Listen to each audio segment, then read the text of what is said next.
On this episode of Siesta Key, Miami Moves, Kelsey buys a house, Amanda crosses the line, and Jordana's mom comes to town.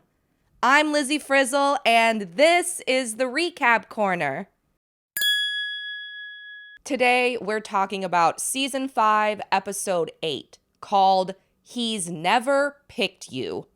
It's what Juliet tells Jordana about Sam. I guess Juliet is in her it's okay to be mean if it's for the sake of honesty phase. Early in the episode, we check in with a few of the season's most important relationships. Kelsey returns to Miami after returning to Siesta Key. With her, she brings her dog, Bella, whose relationship with Madisson is the first we check in on. Seems like they've gotten a lot better at communicating with each other.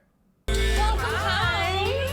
Hi, baby. Did you miss me? She's like, no, I did not. She's like, forget you. I think she's tired. She was like sleeping the whole way here. Hi, baby. No. No. Kelsey also brings news of house hunting with her boyfriend, Max. When Kelsey returned to Siesta Key to see a house with him, she said she didn't think they'd actually want to buy it, only if it was perfect. So, of course, the house was perfect. She and Max put in an offer, and in this scene, Kelsey is 25 minutes away from finding out if it was accepted or not. Later, we learn that their offer was accepted, but we don't get to see Kelsey get the news. Did production shoot this entire scene in less than 25 minutes? While Kelsey and Mike open a new chapter, we close the book on Lexi and Mike's. As Lexi moves on, Mike wallows like he's Rory Gilmore in that one episode of Gilmore Girls where Lorelai tells her to wallow. I'm ready to wallow now. Luckily, he's got friends like Sam to bring him pizza and terrible puns. Or terrific puns, depending on how you feel about puns in general. Hi, Mike. I know this is cheesy, but I got you some pizza. Thank you so much. Throughout Siesta Key's past 2 seasons, we've seen Sam pay for launch parties, plastic surgeries, Range Rovers, $200,000 mattresses, and a month-long island getaway for the entire cast. Now his best friend gets dumped, and all Sam gets him is a pizza? Did it even occur to Sam that Mike might want a hip flip too? As has been the case for several episodes, Lexi and Mike perceive their breakup and their relationship that preceded it differently.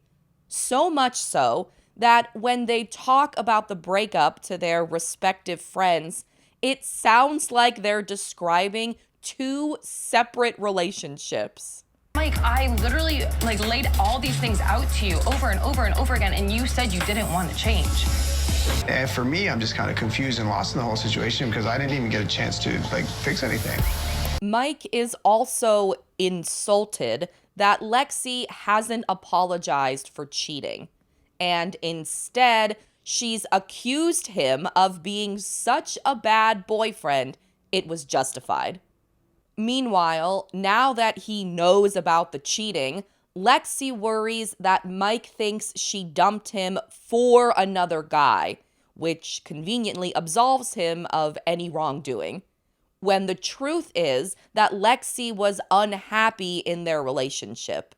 Juliet sums up Mike's mindset so clearly in just one sentence. I paused the episode to bask in what a good point she makes. It's like he can't figure out what's worse, like you leaving him for someone else or him just not being good enough. As we already know, because we just watched a clip of her, Juliet returns from Greece, where she vacationed with Clark and his friends from LA. many of whom were, according to Juliet, random girls. With so many people traveling with them, Juliet and Clark weren't able to do a single thing in Greece, just the two of them, which seems to be Juliet's one complaint about the trip. I guess we're still doing storylines about Clark without Clark in them. But for now, Juliet's got more anxiety about her friends than her boyfriend. With the Greece vacation now but a memory, Juliet knows that soon she'll have to see Chloe. After missing both the Emerald Ray launch party and last episode's Emerald Ray sponge darty, that's a spa day and a launch party combined, Juliet expects Chloe to be annoyed with her. Partly because, as we see in a flashback, she already was before Juliet went on vacation. So I really want to treat everyone to a spa day. It's all on me. Hey, what day? Next weekend. I'm not gonna be gone. Where are you going to be? Greece. Since when are you going to Greece? Clark and I planned it like 2 months ago. No big deal. Just one more Emerald Ray thing you'll miss. How could that conversation happen at Kara's jewelry line launch party if Chloe didn't sell Emerald Ray products to the spa, the reason for her spa day, until the next episode? Later, Juliet and Chloe meet for a drink by the the water. Surprisingly, Chloe isn't too hard on Juliet for missing the Emerald Ray sponge darty. Just about her relationship, her business, and her priorities instead. First, Chloe questions why Juliet and Clark didn't spend any time alone together in Greece. So do you feel like you and Clark are more in love than ever? It was nice to get away with him and stuff, but we didn't really get the alone time I wanted. I thought that was the whole purpose of the trip. Was that the point of the trip, though? And if it was, then why travel with dozens of people? To Chloe, it seems like Juliet is willing to hang out and travel to Mykonos with Clark's friends, but Clark never spends time with Juliet's friends, like Chloe, in return. Juliet denies that, and I believe her, because I also believe that most of Juliet's close friends are not Siesta Key cast members. Juliet insists that she and Clark have a solid relationship. And I believe that too, because they're still together. But the way Juliet insists it reminds me of someone whose relationship was anything but solid. We're fine. We're fine. But we're gonna be just fine. Just fine. Next, Chloe grills Juliet about JMP, the label. Juliet reminds Chloe, and us, that she frustrated her publicists, Dara and Gwen, by putting off telling them about the Greece vacation until minutes before she left for the airport. As soon as Juliet mentioned the publicists, I assumed they'd appear in a later scene. But the Siesta Key powers that be spared us, because this is the second consecutive episode not to feature them. Instead, Chloe delivers the monologue I thought Dara and Gwen would, which isn't all that much better, but I'll take what I can get. JMP has to succeed, to literally financially support you. Yeah. You f***ed up. They're gonna tell you that. And it's like, at some point, you just need to learn your lesson, right? Yeah. You don't want to prioritize like personal life fun over your business.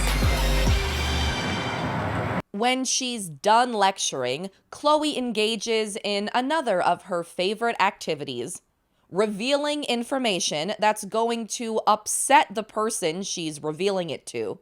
She tells Juliet that Amanda borrowed Sam's shirt. Juliet's reaction feels like 3 different takes that the editors couldn't choose between.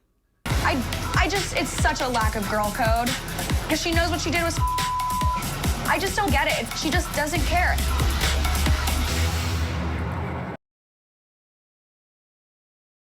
In the park, Chloe balances on her husband Chris's feet. Then he mocks her coffee order for being too boring.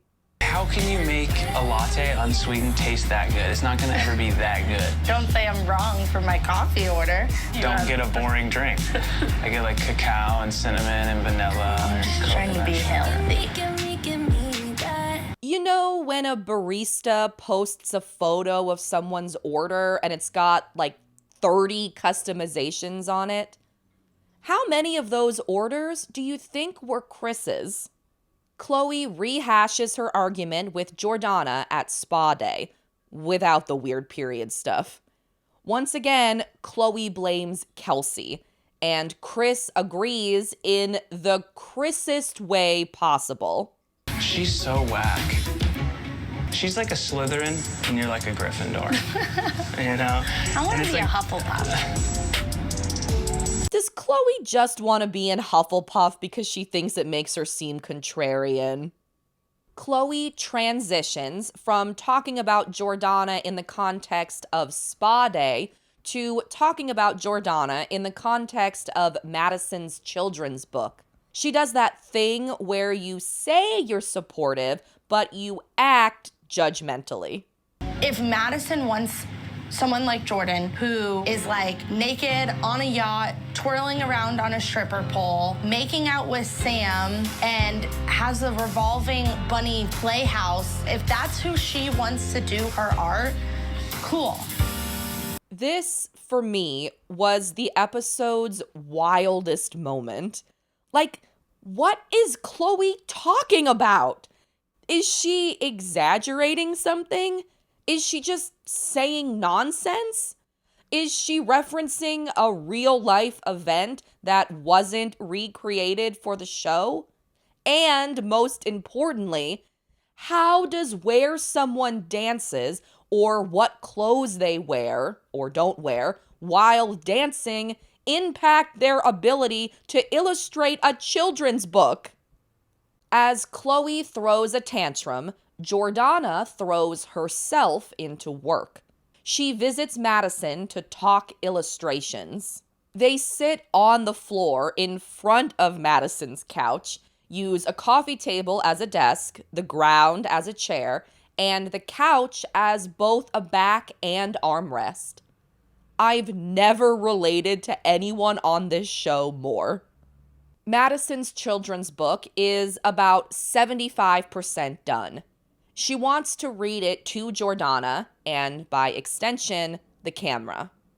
I thought this was so brave of Madisson, because not only is the book based on an extremely personal and painful experience, but sharing creative writing, especially when it's unfinished, is scary as hell. There once was a boy named Elliot who lived inside his mommy's tum. She counted the days until she could hold him and kiss the feet of her sweet little son. So when he stopped moving, she raced to the doctor. "I'm sorry," he said, "your son's gone." As Mommy swam, the waves became big, tossing her side to side. I saw something, a sea turtle riding the tide. "My goodness," she cried, "it's him." We learn at the end of the reading that part of Madisson's inspiration is the sea turtle, which reminds her of her son Elliot. Jordana explains that though she sees her late brother Brendan as a butterfly, her mom sees him as a sea turtle because of a picture he drew when he was little. And now her house is decorated with them. My mom always says that my brother reminds her of a sea turtle too. Really? Yeah, it's so funny. Me as a butterfly, my mom says a sea turtle. My brother drew a sea turtle when he was like 5, and she kept it, and like now she has like sea turtles all over like the house. Oh my God. I never thought Siesta Key could be capable of giving me chills, But when the sea turtle connection between Madisson and Jordana's losses was revealed, I got icebergs. We head to 11, spelled E11EVEN, a popular club in downtown Miami, where most of the cast gathers for the party of the week. Notably absent is Kara, who's not in the episode, Brandon, who's not in the episode, and Tanir, who's being held captive inside Brandon's storyline and, as a result, is not in the episode. But what's even more notable is who's present. During a transition shot, a woman performs a magic trick for Mike. Isn't that Megan's friend Anna, the magician? I also spotted Megan herself during Kara's jewelry line launch party, which makes me think Megan and Anna continued to film after their presumed exit from the season several episodes ago. And if they were filming, what were their storylines about? If I had to guess, Megan starts a press-on nail company, then throws a launch party, and Anna starts a magic kit company, then throws a launch party. The scene at Club 11 is, depending on your personality type, terrifying or vibelicious. There's loud music, colorful lights, and lots of fake money to toss around in stock photo style shots the editors will already start reusing before the episode ends. The occasion for the cast's night out seems to be nothing other than the show's episode formula, which always includes a group event where we ping-pong between storylines. Speaking of, the biggest narrative is Kelsey's. After buying the house with her boyfriend Max, he hints that an engagement is next. With the milestones piling up, Kelsey decides to add one more and quit the show, citing outgrowing it as her reason. We're really excited, and I don't know, I've just been thinking more and more, and like, I love this group so much. We're like, with all the big decisions that we did make, I was like, what's another one? And I have decided, I think I'm done with your show. But we know that Kelsey was, in fact, fired. Her contract wasn't renewed. And I think that comes through in the scene, because does this look like the face of someone who thinks they've outgrown the show? And maybe I'm seeing things in the footage that aren't there, but I thought Madisson seemed shocked too. Luckily, her acting lessons from a few seasons back kicked in, and she was able to play it off. It's scary. I'm scared. Yeah, but I know it's a big decision, and I understand it, and I think it's really cool that you're stepping away. No, I do. What I want to know is how producers convinced Kelsey to film the fake exit about outgrowing the show. Considering how regularly the cast attacks production on social media, I can't imagine their contracts are that strict. We see a montage of Kelsey moments from Siesta Key's first season to now. There's also a lot of footage of Kelsey's ex-boyfriend and former castmate Garrett in there. So, in a way, it's sort of the send-off he never got, too. Madisson applauds Kelsey's decision to quit the show. Me personally, I'm kind of disappointed. After all the drama she started last episode between Chloe and Jordana, after her friendship with Kara developed over the past 2 seasons, and after her relationship with Juliet just started to heal, It's a big letdown that in her final episode, Kelsey's scenes are only with Madisson. So long, Kelsey, and thank you for enduring years of fake storylines about fake relationships that sometimes fakely depicted you cheating, all for our entertainment. In a more combative corner of the club, Juliet and Chloe confront Amanda about sleeping over at Sam's house, then borrowing his shirt. Or, more accurately, Amanda unknowingly initiates the confrontation. You guys having a good time or yeah? You look like you have something to say. You're looking down, she's looking that way. I don't have much to say. I really don't. I'm gonna go find my husband. Will you find what you want me to say? Hi. She wants to say for what? One of my favorite moments from the episode, no, from the series, is Chloe asking if she should stay and Juliet literally waving her off.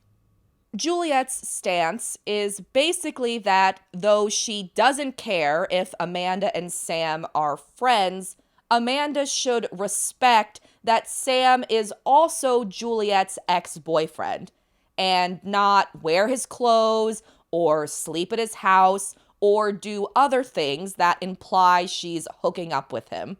She also tells Amanda to get an Uber the next time she's too drunk to drive home.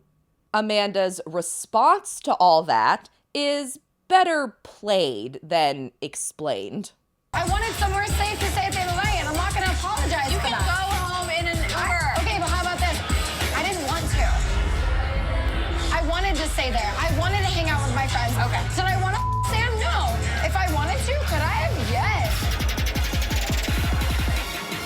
Are you kidding me? Because you're going to stay here. After Amanda's super cool and not at all cringe-inducing rebuttal, the argument becomes about her lack of life direction instead.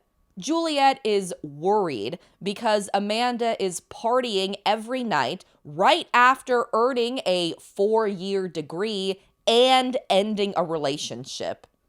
But isn't that the perfect time to party a bunch? Later, Sam vents to Amanda and Jordana about Chloe calling his house a toxic environment. Totally get why Sam's annoyed, but the way he explains it sounds like a bad faith troll in a Reddit comment section.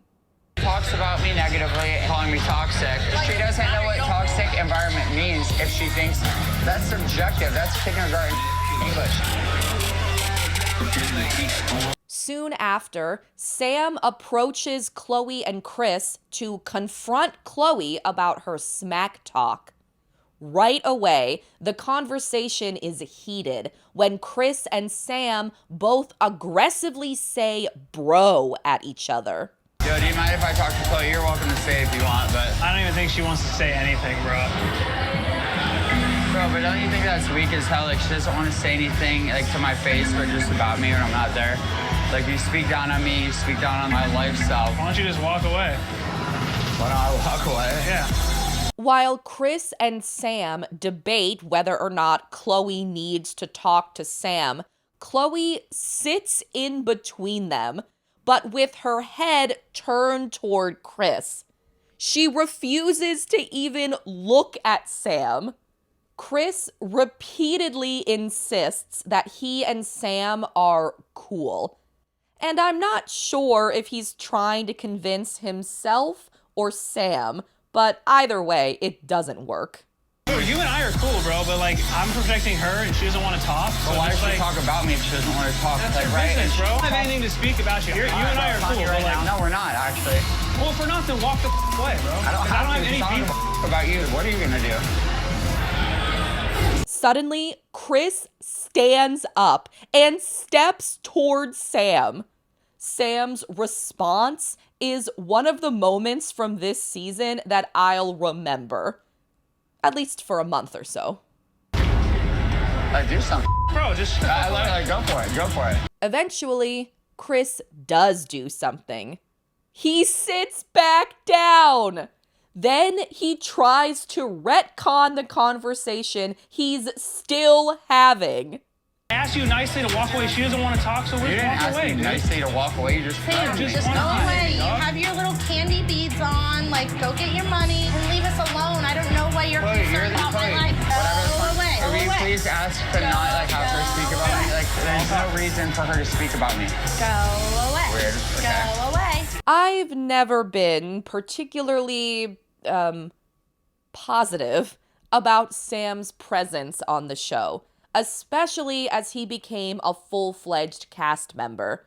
But this scene was like his coming out party. The one-liners are well delivered, the facial expressions are screenshot worthy. By far, he wins the conversation. It does help that Sam's in conflict with Chloe, who's come off pretty poorly the past few episodes. And it's always easy to root for someone who opposes the person you're rooting against. But still, it was a great scene. And if this is what Sam brings to the show when he's mad at someone, then I hope there's many more on-camera arguments in his future. Elsewhere, Juliet isn't as impressed with Sam. She gives Jordana advice about her living situation that's, like I mentioned earlier, kind of mean. No offense, but it feels like he's never picked you. I don't want him to pick me. I'm not trying to date him. I don't want him to pick me. Trust me, that's the last thing I want. The insistence that Jordana's secretly in love with Sam has been a central part of this season since its very first trailer. But now we're almost 10 episodes in, and aside from some easily edited reaction shots, and that one time she and Sam drunkenly made out, then decided it was a mistake, there's little indication that Jordana actually has the feelings the show says she does. Can't she just like having a friend who gives her housing, invests in her company, and buys her body parts? Still, Juliet implies that Jordana would be happier if she didn't live at Sam's. The more cast members that act like Jordana's in trouble while staying with Sam, the more obvious it becomes that we don't ever see what their living situation is really like. And the fratty toxicity the cast references, if real, seems intentionally hidden. A few carefully arranged, knocked over solo cups notwithstanding.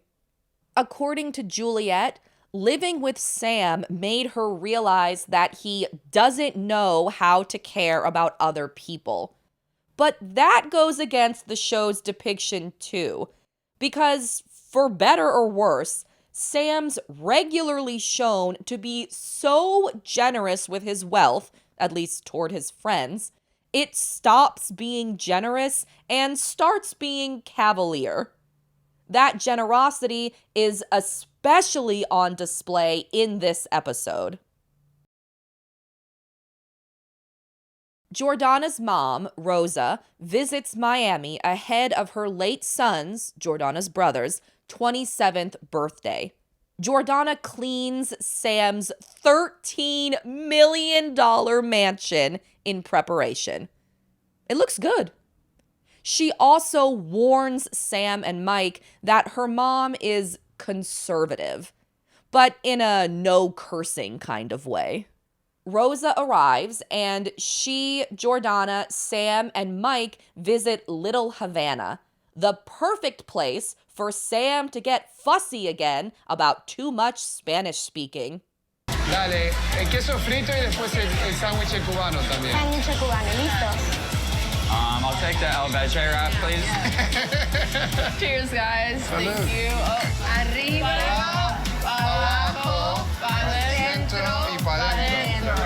We're gonna need to get some Spanish lessons, but maybe you can help me out with that. Because we're never allowed more than a few moments without a reminder about Sam and Jordana's confusing relationship, Jordana reveals to her mom that she and Sam have kissed a few times. Sam corroborates. You know, the thing is, Sam and I have kissed a few times, so... She's a great kisser, by the way, but it's El Pesto or whatever. There's like a little spark there, you know? Okay, Mike. After hearing about their occasional smooching, Rosa comes to a conclusion about Jordana and Sam.